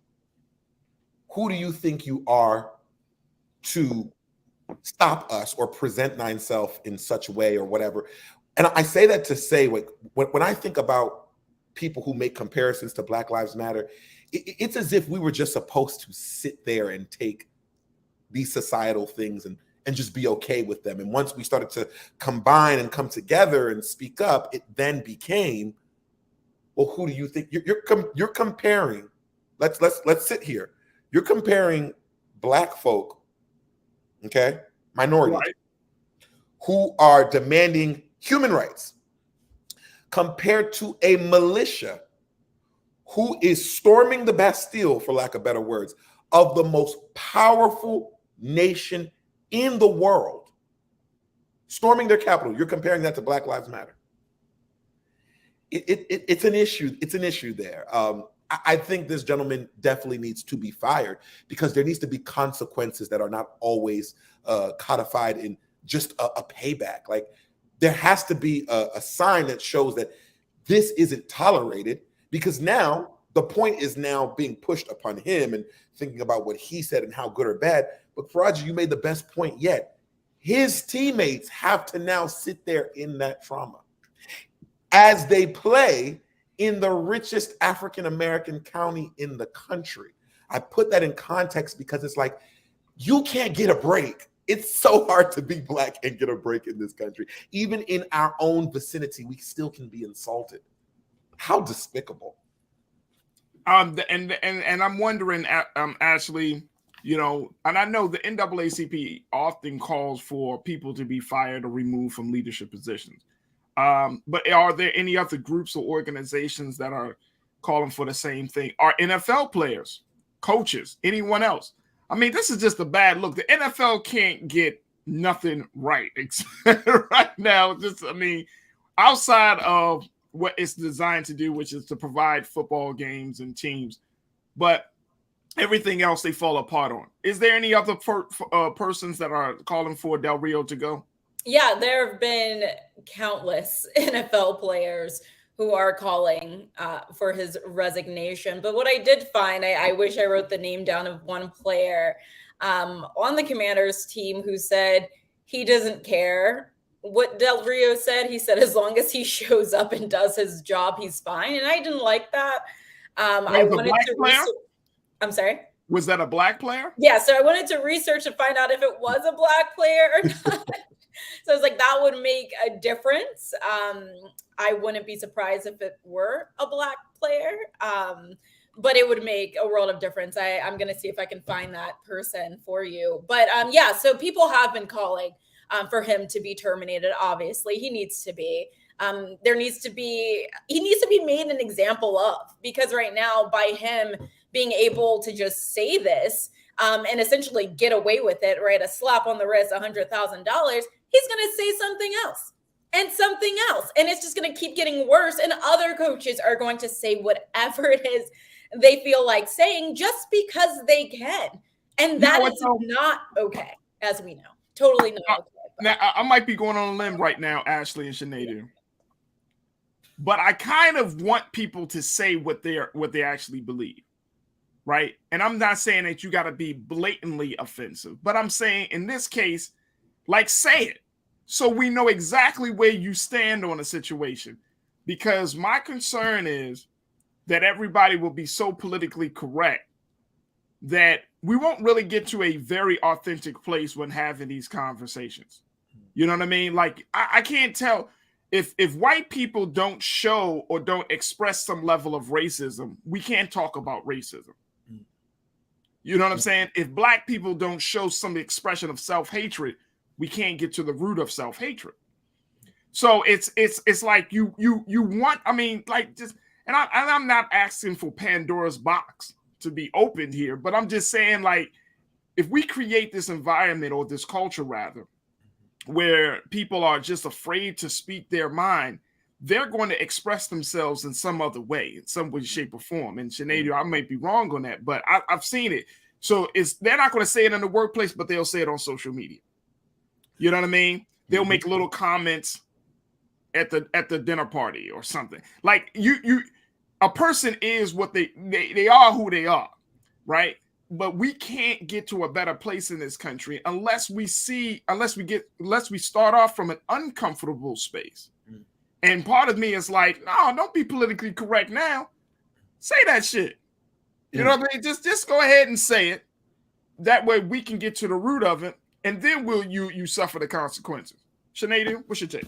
I agree. And I think that's why it's important to have great consequences.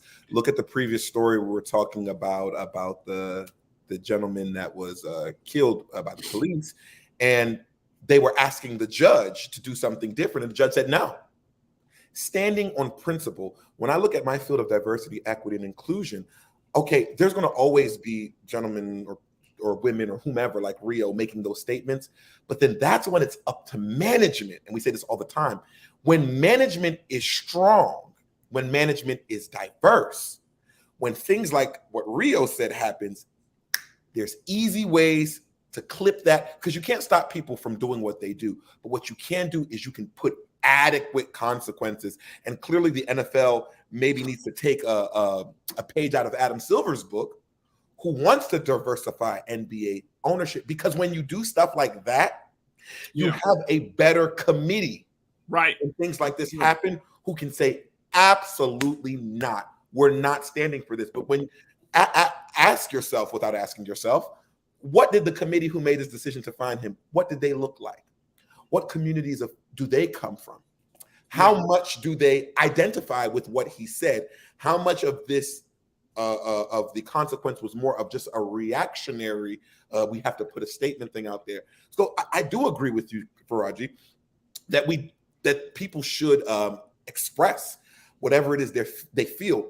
But like we always hear, it's the First Amendment, your freedom of speech, but there's also consequences. Just know that. Hey, and you know what? Sometimes, they have in the Middle East, when a person commits a violation of the law, they take them, and this may apply now, or this is applied years ago.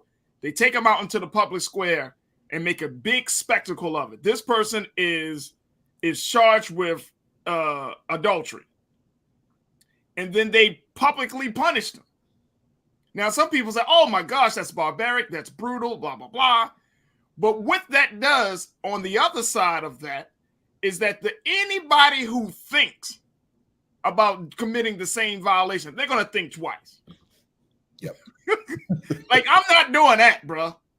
I'm keeping my stuff in my pants. I'm keeping my hands where you can see them. There you I'm go. not doing that. I'm not violating that. You know what I'm saying? Mm-hmm. And I'm not saying we take them to a public square and this, but you got to know, you know what I'm saying? Like, America always we want to play this role like, oh man, it's cool, everything is good.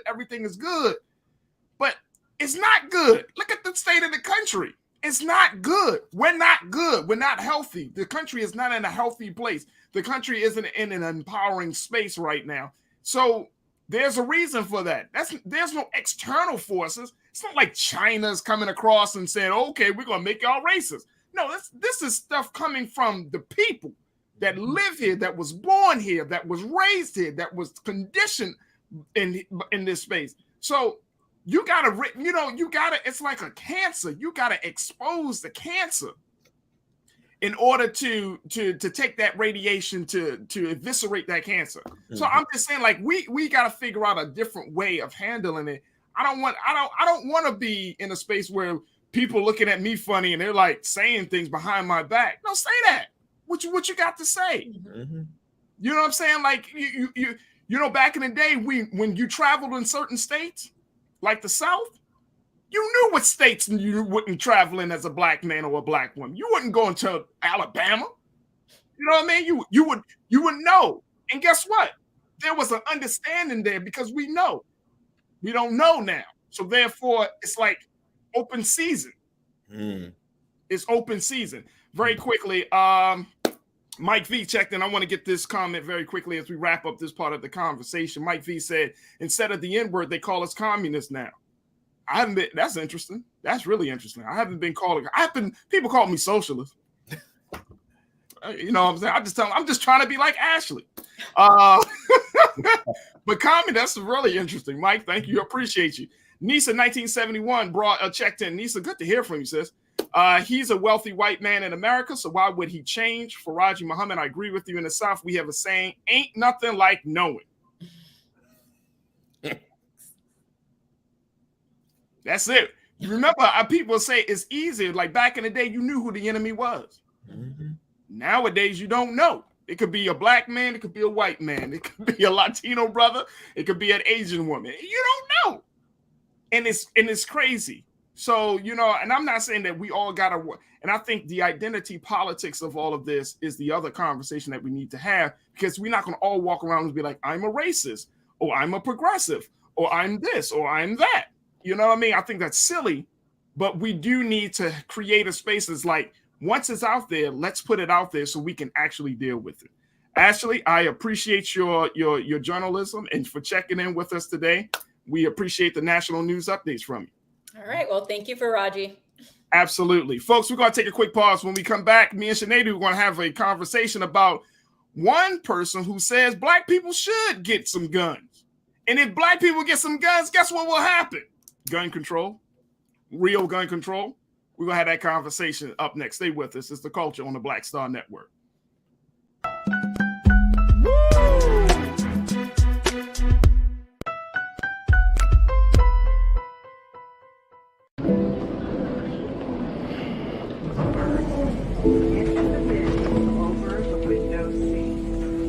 These are the only bins that will accommodate larger overboard.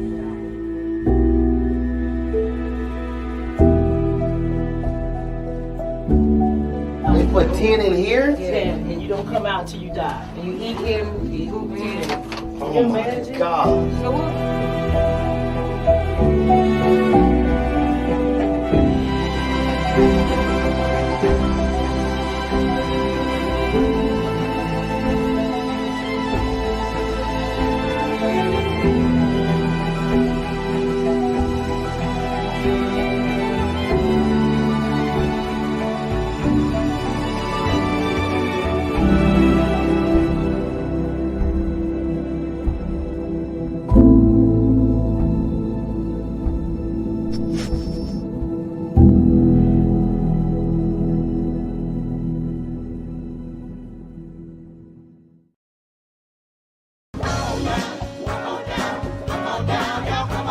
Welcome you to the launch of the Mass Poor People's Low Wage Assembly and Moral March on Washington, D.C., June 18, 2022. We are a new unsettling force, and we are powerful. New unsettling force, and we are here.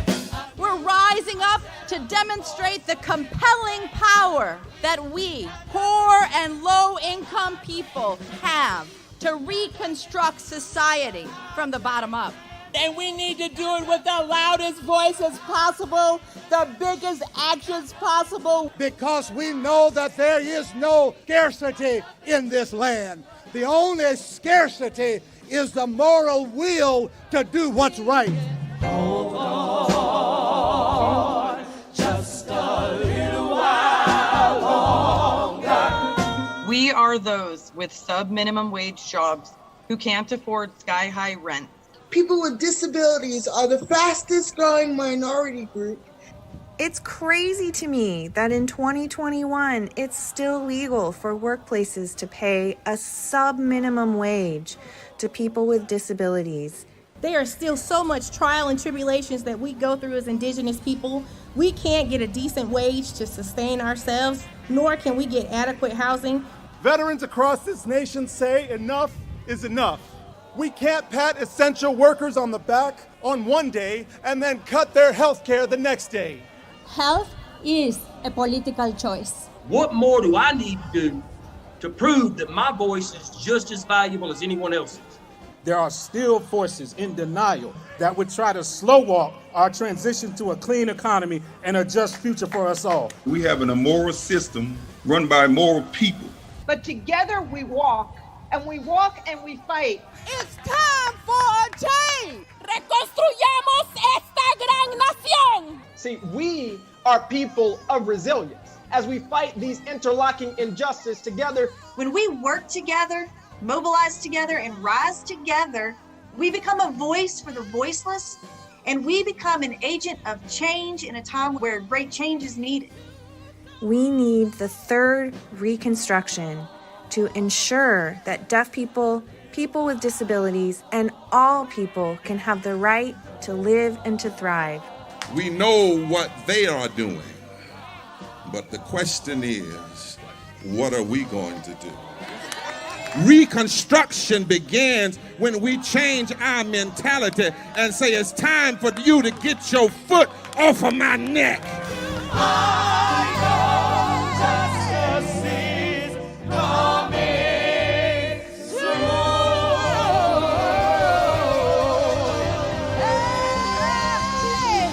Do you believe that on today?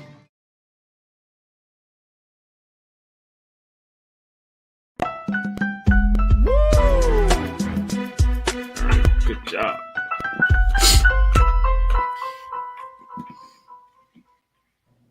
All right, folks, welcome back. Let's talk about something that I think people are now starting to really consider to be an idea. We've been, of course, talking about the issue of guns in this country as it relates to mass shootings and shootings in the Black community in particular, but we know that guns are a problem. And one of the big recommendations outside of red flags and background checks, allow more Black people to have guns and watch gun control. Well, you know, you've heard it from my two guests, Hassan Giordano, as well as Davon Love from Leaders of a Beautiful Struggle, both say the same thing. Well, guess what? We might have another supporter of this idea. Check this out.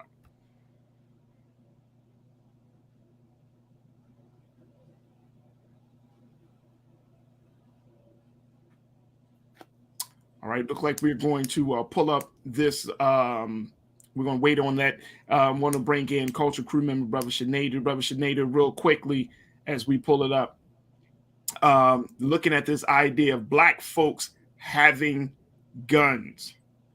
People are saying if Black folks had guns, we will see some serious gun control. How viable of an idea is that? Oh, check this out. Here it is. Mm-hmm. Check this out.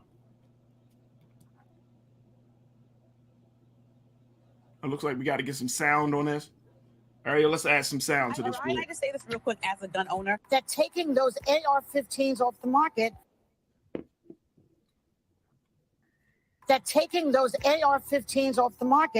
is a no starter. I mean, it's all about the guns, all right? I just say this real quick as a gun owner. Yeah. There are people in this country that genuinely own guns and just do so for the same reason that we all sit up. An AR-15? No, let me tell you.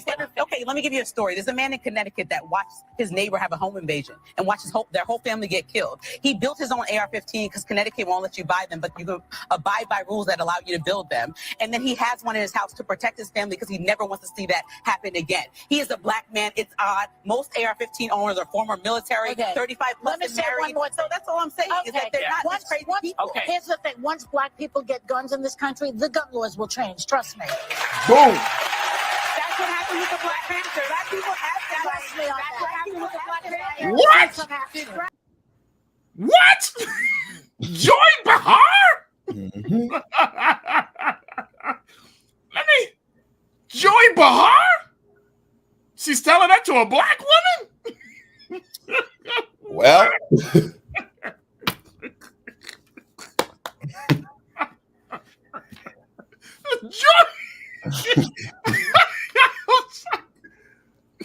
bro, I can't. I'm floored by that one. Joy Behar is talking to a Black woman gun owner that wants Black people like, and it looked like it just threw the sister way off, man. It looked like she was like, I wasn't expecting that. Joy was serious. Like, what's Black? What? Listen, this is what she said. Here's the thing. Once Black people get guns in this country, the gun laws will change. Trust me. Mm-hmm. We got some people that go, look, I know shit they do. My audience, they everybody talking about owning a gun. What do you make of this very quickly, Sinead? Do? Is this the way to change the laws, gun laws in this country? Black people owning some guns? absolutely. But I enjoyed the sample from Joy Behar, but I enjoyed originally when I heard Dave Chappelle say that on one of his Netflix specials, because see, the thing is, it's getting a lot of talk now because it's a white woman, but it's been said a million times. Joy is correct. Joy is correct, just as everybody else has been correct. We absolutely know that because, and just putting, because it's about race. Race is what it's all about. Because I bet you, if all them Black people were there at January 6th, Rio wouldn't call it a dust up. He would have called it a riot, and we would have called it a massacre, because we know what it is to be Black in this country. She's right. And Sonny they happened to cut her off. But Sonny Holston was saying Black Panthers because, yes, that was the perfect example. That was the case study. I hate when people say prove it. It's been proven. That was the case study. That was a big case study. That is So, a big case study. Yep. But we also, real quick, Farajii, this is the funny thing I love about this country.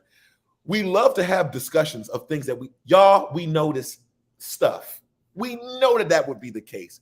We know it. And I would hope, I would wish, I would love for Black people to come together and just say, you know what? Let's all go and do it. Just because, even if we're not going to use it, let's just go and, if we really wanted to change and we know that this would change it, let's go do it and prove 2 points at the same time. Hey, brother. If it's going to lead to some real change, you know what I'm saying? Let Black people have some guns in this country. Watch the gun control laws change. There we go. Hey, Joy. Thank you. Sinead can say it. Hassan, Davon can say it. Sisters across the country. It was just the fact that she kind of like G-checked the sister a little bit, like, or this issue. And it's like, sis. And the sister looked like she was like, whoa, okay. But you know, Farajii, that's not new. That's not new. When she checked her, it reminded me about the many white people who believed in the civil rights that Martin was marching for, not when he died, when he was living. Yeah. When he died, everybody jumped on. But when he was living, there was a lot of brave white people who jumped on and were trying to convince Black people that we got to stand by this. And I'm glad she checked her on national TV. And it's not to be funny, but partially it shows you privilege because Joy is privileged to take this stance whenever she feels. And this is not to disrespect her, but this is just the reality of the situation. But it also is to put it in perspective that sometimes the enemy that we are fighting looks like us. I'm gonna leave on that note, Sinead. Thank you so much, brother. Thank you for being so good for the culture, brother Sinead. It's my pleasure, man. Thank you for having me. I appreciate you. Talk to you soon, brother. Thank you so much. Man, oh man, sometimes the enemy that we have to fight looks just like us. So true, so true. Wow. Well, we will see how this call for arming Black people will go, but an unlikely ally might be Joy Behar. Wow. All right, folks, that's going to do it for me. I appreciate each and every one of you for being a part of the conversation and for tuning in. Make sure you support Black-owned media at blackstarnetwork.com, where we deliver unapologetic Black media, Black news, Black content like no other. We need your support. Make sure you support us via Cash App, PayPal, Venmo, and Zelle. And certainly continue to support us by liking, sharing, reposting, and downloading Black Star Network on all of your devices, because we need your support, because we want this to be a media institution for the people, by the people, that stands unapologetically Black. So make sure you check us out at blackstarnetwork.com. Big shout out to my team, Joel, Shannon, Ariel, King Keenan. Thank you. Big shout out to our special guest today, Madam Mayor Shawyn Patterson-Howard, and also our culture correspondent, Ashley Banks, and of course, our culture crew member, Brother Sinead. Thank you. And most importantly, thank you. Thank you for tuning in, and thank you for your great insight and analysis. Continue to show support for us on Black Star Network. Check out the latest episode from Dr. Carl on the Black Table that was just done today. So make sure y'all check that out. Also, tune in at the 6 o'clock Eastern Standard Time for Big Brother Roland Martin. Roland Martin Unfiltered is coming right at you. Folks, as always, never be afraid to challenge what's wrong. Stand for what's right while being yourself in the process. God willing, we'll be talking to you on Monday for another exciting edition of The Culture right here, only on the Black Star Network. Have a great weekend, and we'll look forward to chatting with you soon. Peace.